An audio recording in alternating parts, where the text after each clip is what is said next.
Assalamualaikum warahmatullahi wabarakatuh.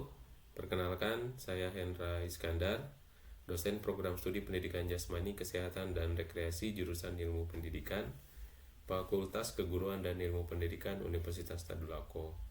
Pada kesempatan ini, saya akan menjelaskan salah satu mata kuliah yang saya ampuh, yaitu mata kuliah permainan futsal. Kode mata kuliah ini yaitu A101-71054 dengan bobot SKS 2 SKS di program di semester ganjil, yaitu di semester 5, dengan dosen pengampu Hendra Iskandar SPD MPD dan Muhammad Agusman SPD MPD di program studi PJKR. Metode penyampaian mata kuliah yaitu Delivery, Interaction, dan Assessment. Deskripsi mata kuliah, di mana mata kuliah ini merupakan mata kuliah permainan futsal dengan bobot 2 SKS yang meliputi 1 SKS teori dan 1 SKS praktek. Mata kuliah ini merupakan mata kuliah pilihan, yaitu di mana materi pembelajarannya membahas tentang teori umum menyangkut sejarah dan perkembangan futsal, warming up dan cooling down olahraga futsal, teknik dasar dalam permainan futsal, teknik dasar penjaga gawang futsal, komponen fisik pendukung pemain futsal, game like, serta formasi, taktik, dan strategi dalam bermain futsal. Pelaksanaan kuliah menggunakan pendekatan praktek atau field teaching beserta praktek latihan dan pendekatan inquiry, yaitu penyelesaian tugas, case method, dan team based project, serta juga evaluasi tugas individu. Adapun capaian pembelajaran lulusan untuk aspek sikap menunjukkan sikap bertanggung jawab atas pekerjaan di bidang kalian pendidikan jasmani secara mandiri. Untuk pengetahuan, memiliki pengetahuan penyelenggaraan pembelajaran pendidikan jasmani di tingkat SMP dan SMA atau SMK sederajat dengan penguasaan iptek pendidikan olahraga dan kesehatan.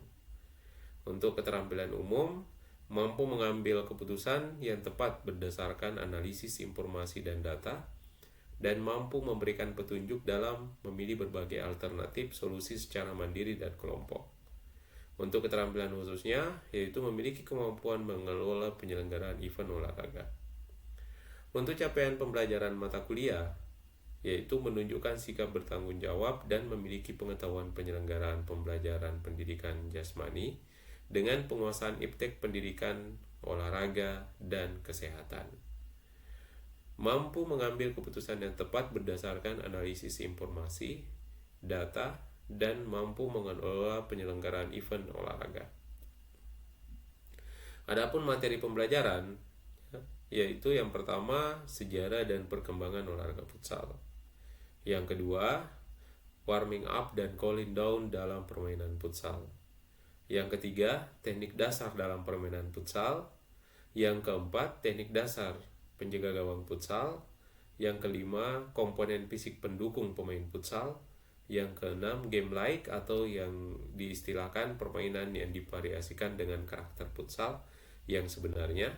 Yang ketujuh, formasi, taktik, dan strategi futsal. Sistem pembelajaran yang digunakan yang terdiri dari dua, sinkronous dan asinkronous. Di mana sinkronous ini kita masih menggunakan metode pembelajaran daring, di mana media yang digunakan adalah Zoom meeting, Google Meet, dan kadang kita melaksanakan perkuliahan secara luring. Selain itu, di sinkronous ada juga praktikum, di mana praktik lapangan langsung di lapangan futsal. Adapun untuk metode asinkronous, di mana di sini saya menggunakan LMS yang berbasis Moodle yang disiapkan FKIP UNTAD. Di dalam proses pembelajaran sinkronous, biasanya saya menggunakan Zoom meeting, di mana di Zoom meeting ini saya selalu menampilkan PowerPoint sebagai bahan perkuliahan untuk setiap kali pertemuan. Untuk asinkronous, di LMS ini, sebelum proses perkuliahan berlangsung ataupun proses pertemuan perkuliahan, maka saya mengupload semua materi-materi dan tugas-tugas yang akan saya berikan ke mahasiswa. Adapun interaksi mahasiswa, di mana saya selalu meminta mahasiswa berpartisipasi aktif di dalam proses perkuliahan. Saya selalu memberikan pertanyaan pemantik agar terjadi umpan balik dalam proses perkuliahan tersebut. Di akhir perkuliahan, mahasiswa diberikan kuis dengan menggunakan aplikasi Quizzes untuk mengukur pemahaman mahasiswa terkait materi pada setiap pertemuan. Aplikasi ini cukup menarik. Kenapa? Karena aplikasi ini berbasis game, sehingga mahasiswa senang untuk mengaplikasikan aplikasi ini, dan hasil yang kita dapatkan langsung kita bisa melihat sejauh mana pemahaman mahasiswa terkait materi pada setiap pertemuan pada hari itu. Adapun sistem penilaian yang digunakan untuk jenis tugas yang diberikan yaitu analisis kasus dan project, di mana di sini berbentuk case method dan project based learning. Untuk sifat tugasnya yaitu mandiri dan kelompok. Untuk bobot penilaian, bobot nilai tes formatif 40%, bobot nilai tugas analisis kasus itu 20%. Bobot nilai tugas project kelompok itu 40%. Nilai akhir di sini dihitung dengan menjumlahkan nilai tes formatif, nilai tugas analisis kasus, dan nilai tugas proyek kelompok. Adapun video pembelajaran yang sudah kami lakukan, secara daring, seperti tampilan berikut. Alhamdulillah kita bertemu lagi di pertemuan ketiga untuk mata kuliah futsal, di mana kemarin kita sudah banyak membahas terkait dengan bagaimana permainan futsal itu di pertemuan pertama dan pertemuan kedua. Jadi kita bertemu kembali secara daring di pertemuan ketiga, di mana di sini kita akan membahas tentang warming up dan cooling down dalam permainan futsal. Harapannya adalah bagaimana mahasiswa memahami pengertian warming up dan cooling down. Yang kedua, mahasiswa mengetahui jenis-jenis warming up dan cooling down dalam permainan futsal. Yang ketiga, mahasiswa memahami manfaat warming up dan cooling down dalam permainan futsal. Tentunya banyak di antara kalian yang sudah menjadi sebagai seorang atlet, bahkan banyak yang ikut latihan-latihan futsal ataupun melaksanakan olahraga dan setiap harinya kita melakukan praktek dan sebagainya, itu selalu diawali dengan warming up dan cooling down. Menampilkan video terkait bagaimana sih sebenarnya warming up dan cooling down dalam permainan futsal. Jadi video ini video tim futsal Indonesia. Jadi sebelum melaksanakan pertandingan, dia melakukan warming up dulu. Ya, ini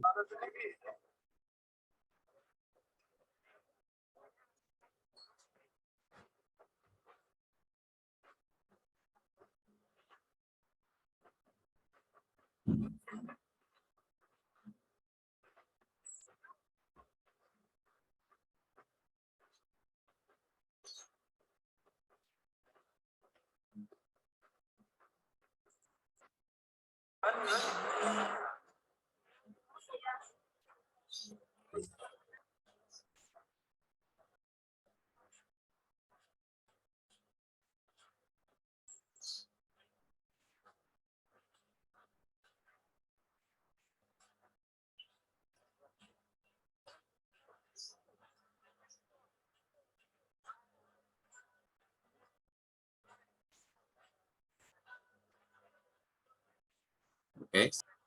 Nah, ini mulai ada variasi, ya. Jadi dia melakukan warming up dengan bola.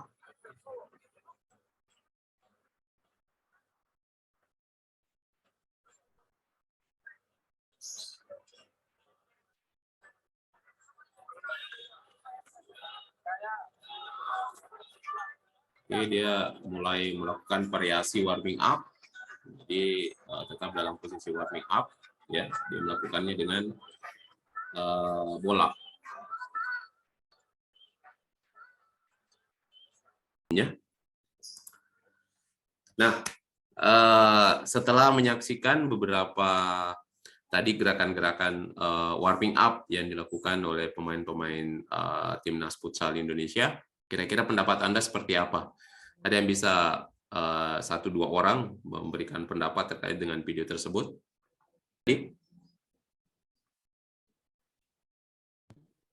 Siap Pak, baik. Ya. Oke, silakan. Baik Pak, terima kasih sebelumnya. Kalau tanggapan saya terkait dengan video itu sangat bagus Pak, kalau dilakukan sebelum melakukan kegiatan permainan futsal Pak. Karena supaya pemain itu bisa terlatih Pak, seperti itu. Oke, baik Ponsianus. Terus belum ada ya, Dila ya. Kalau Anul, apa Iya, Pak, tanggapan ada, Pak. Anul? Ada, Pak. Ya, silakan Anul. Ya, baik, terima kasih, Pak. Ya, menurut saya tadi, Pak, setelah melihat video tadi itu, menurut saya sangat bagus, Pak. Karena seperti yang kita ketahui, warna api itu merupakan sebuah pemanasan. Nah, diketahui kalau semua olahraga itu kan pasti akan pemanasan, Pak, untuk agar otot-otot lentur dan tidak kaget saat latihan atau dalam memulai pertandingan. Mungkin begitu, Pak. Terima kasih. Oke, baik. Terima kasih Anul ya tadi. Jadi sangat betul bahwa apapun yang kita lakukan, aktivitas apapun yang kita lakukan itu harus diawali selalu dengan warming up dan diakhiri dengan cooling down. Di slide berikutnya, yang menjadi latar belakang untuk materi kita untuk hari ini. Jadi di dalam sesi latihan, ya, yang perlu kita pahami ada 3 dalam sesi latihan. Namun yang tadi yang saya perlihatkan itu adalah pertandingan, ya. Nah, jadi itu secara nampak bagaimana pada saat proses pertandingan itu selalu diawali dengan warming up. Begitupun juga dengan latihan, ya. Nah, jadi di dalam proses latihan ini, kalau di dalam ilmu kepelatihan biasanya kita istilahkan dengan sesi latihan, ya. Biasanya kita istilahkan dengan sesi latihan. Di dalam sesi latihan, ya, ada 3 hal yang akan kita yang menjadi konsentrasinya, ya. Nah, jadi sesi pertama adalah warming up. Nah, jadi kalau nantinya Anda menjadi seorang pelatih, ya, 3 hal ini menjadi poin utama di dalam proses latihan Anda. 3 sesi ini merupakan suatu rangkaian yang tidak bisa terpisahkan, ya. Warming up dan cooling down, ya. Nah, di sini kalau kita berbicara dengan warming up, ada namanya statis dan ada namanya dinamis, ya. Seperti apa statis itu? Nah, peregangan statis adalah gerakan yang dilakukan perlahan-lahan pada otot hingga terjadi ketegangan dan mencapai rasa nyeri, ya. Di mana cara melakukannya itu peregangan ini tetap berada di tempat atau tidak berpindah tempat. Jadi statis ini gerakannya yang dilakukan perlahan-lahan, ya. Kadang kita misalnya menarik tangan ke atas, setelah itu jinjit, ya. Jinjit itu dinamakan statis. Jadi biasanya kita menghitung waktu ataupun menghitung sampai apakah dia berapa detik ataukah berapa menit ataukah berapa hitungannya. Ya. Yang umum kita lakukan biasanya kita menghitung 1 sampai 8, ya. Nah, 1 sampai 8. Bahkan kalau kita menggunakan waktu biasanya 30 detik ditahan. Nah, itulah apa yang dimaksud dengan peregangan statis, ya. Selanjutnya, yang kedua adalah peregangan dinamis. Peragangan dinamis ini adalah peregangan dengan menggerak-gerakkan tubuh atau anggota tubuh secara berirama tanpa mempertahankan posisi peregangan terjauh. Ya, jadi tadi yang dilakukan di video tersebut, ya sebelum masuk ke materi tadi, ya itu banyak banyak melakukan gerakan dinamis, ya, tapi tidak melupakan juga gerakan statis. Coba kita lihat gambar ini. Ada gambar di bawah ini, dia melakukan satu peregangan. Nah, ini yang dilakukan secara statis. Ya. Nah, oke, mudah-mudahan Anda bisa memahami apa yang saya maksudkan, ya. Nah, selanjutnya warming up, ya. Warming up adalah pemanasan yang merupakan tahap awal sebelum melakukan olahraga, ya, seperti senam aerobik atau sebelum melakukan latihan atau pertandingan. Yang perlu Anda pahami adalah warming up itu biasanya kita melakukan gerakan statis dan dinamis. Ya, warming up itu merupakan suatu gerakan pemanasan. Pada umumnya, ya, warming up dilakukan lebih kurang dari 15 menit. Nah, biasanya kalau saya melatih, itu saya selalu menggunakan waktu warming up itu minimal 10 menit.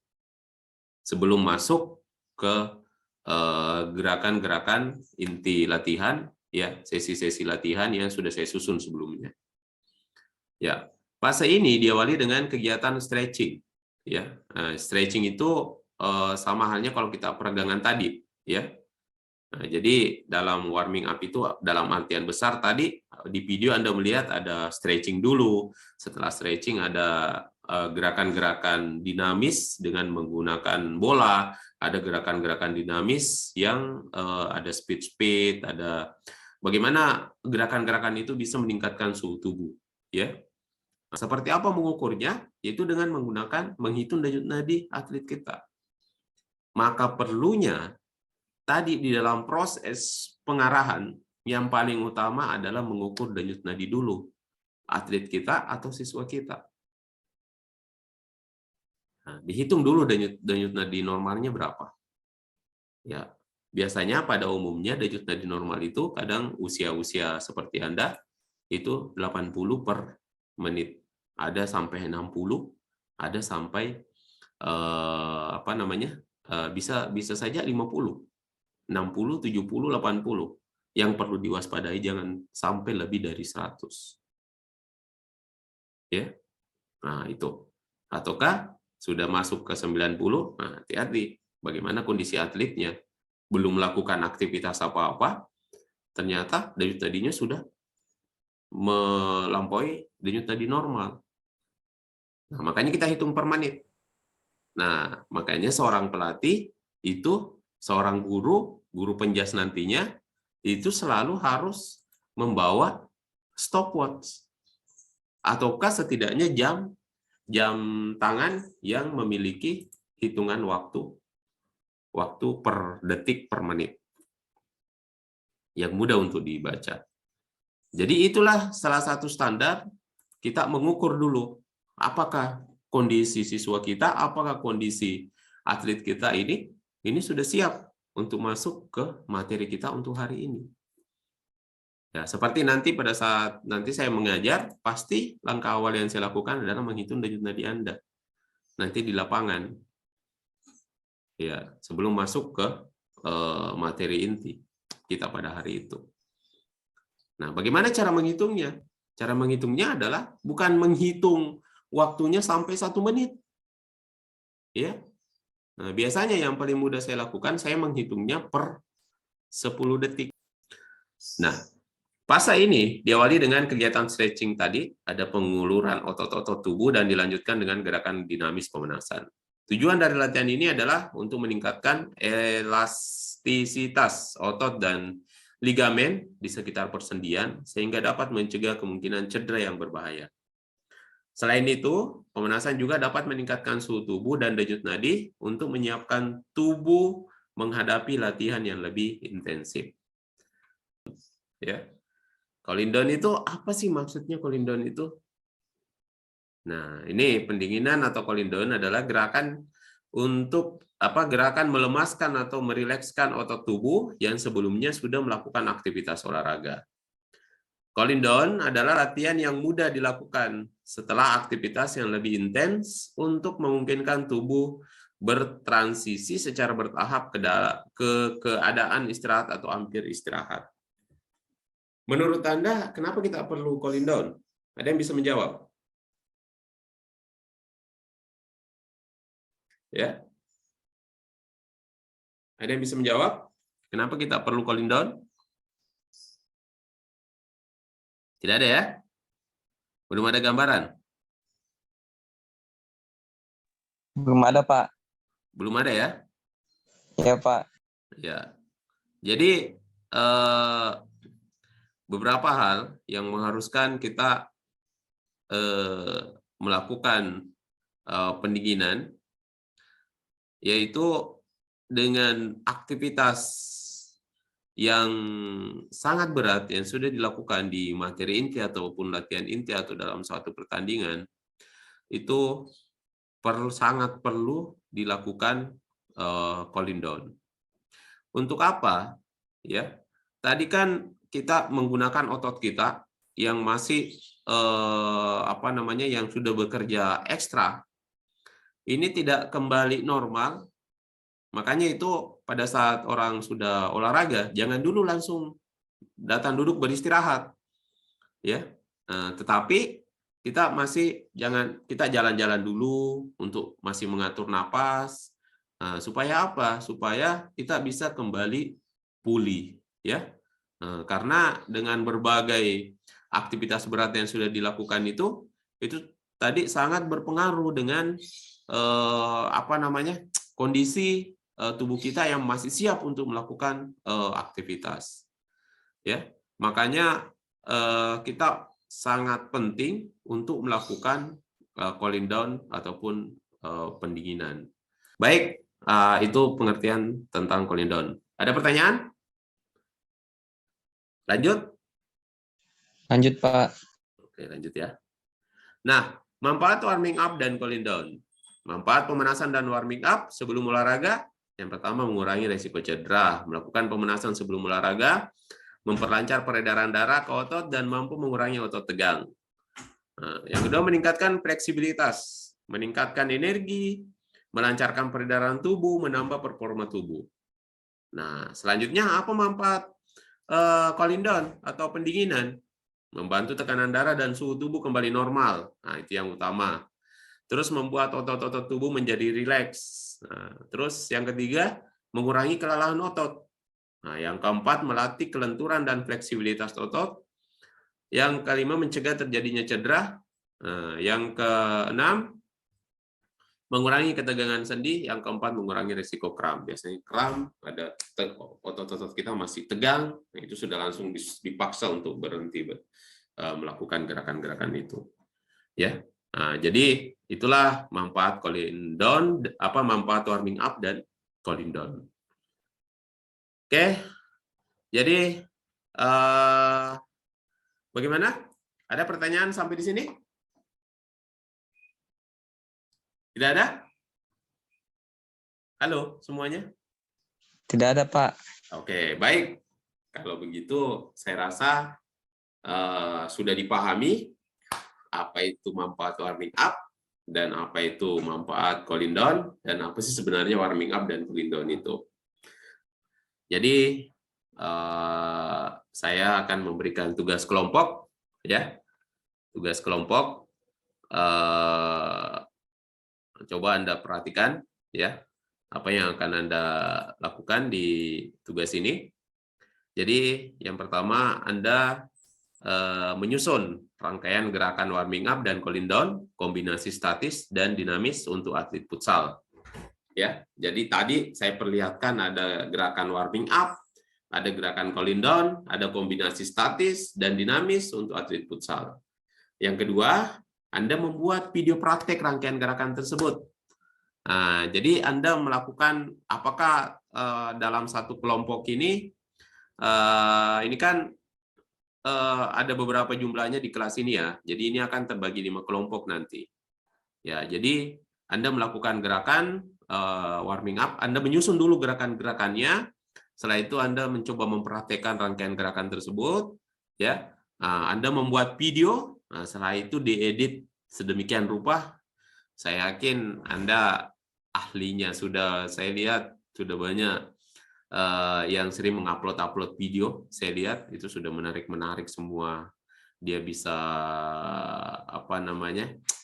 merangkai atau mendesain video tersebut itu dengan baik, dan banyak juga sudah aplikasi-aplikasi yang kita bisa gunakan untuk mengedit video tersebut. Setelah itu Anda mengupload video tersebut di YouTube dan kumpulkan link video tersebut.